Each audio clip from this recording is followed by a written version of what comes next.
Okay, somebody who is spending an awful lot of time at the Orange County Fair, Orange County pop music writer Ben Weiner joins us to tell us all about the fab acts he's seen. Hello, Ben. Hello, how are you? Okay, seriously. Yes. Lynyrd Skynyrd, how was Freebird? Freebird was actually very, very good. Was it? Yeah, it's the funny thing about Skynyrd is that,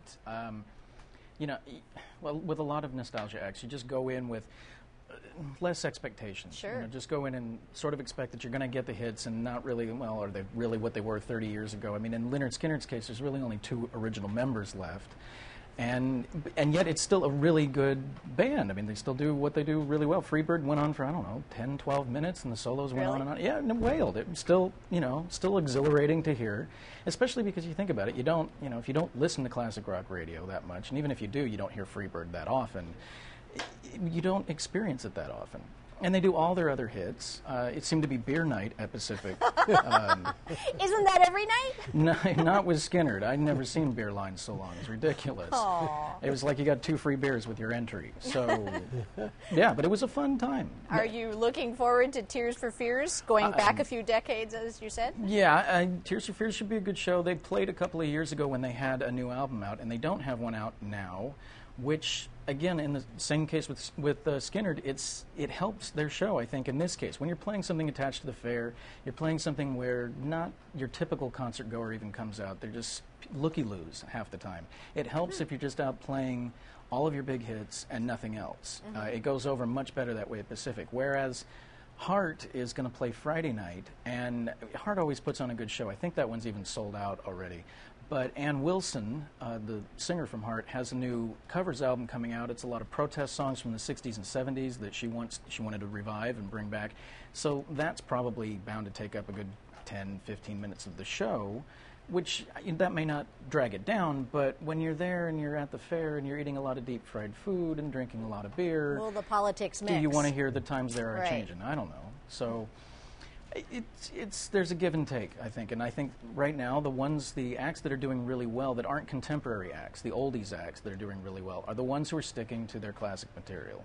Some people make changes, and Prince has a new release. How is it? It is very good. It's not this, there's been this advanced hype about it that it's the best album he's made in years, and it takes him back to his mid-'80s heyday, and it does nothing of the kind. It's a really good album. It's another good album in a row that for the last 3 years, he's been on something of a comeback since Right. the 2004 album called Musicology.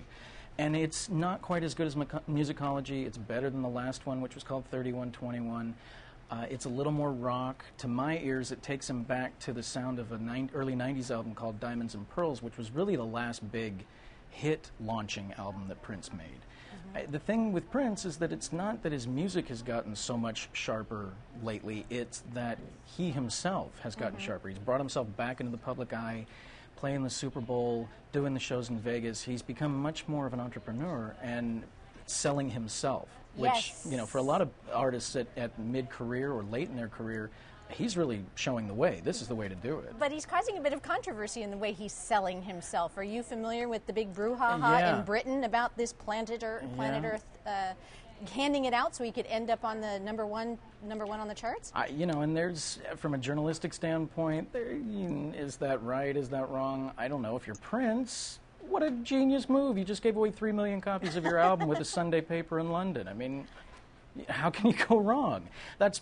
His last album sold something like 100,000, 200,000 copies. I mean, like a lot of older artists, their albums don't sell anymore. The new music doesn't sell.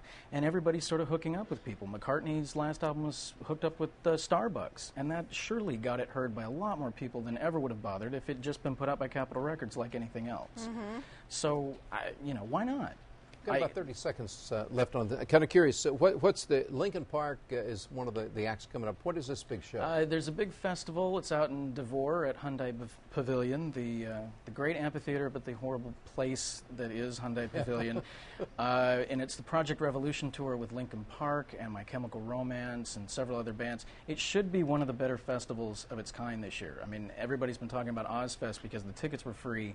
But if you actually look at the bands and the acts that were on that, and Ozzy, who, Ozzy's great, I like Ozzy, but Sure. he can't really perform all that great anymore. this is a much more fresh, contemporary thing if that's sort of your speed. Okay, well, very interesting. Have fun at the fair. Oh, yeah. Don't forget to try the Krispy Kreme chicken sandwich Not next time a you're chance. there. No way. And thanks a lot, Ben. We'll see you Thanks, next Ben. week.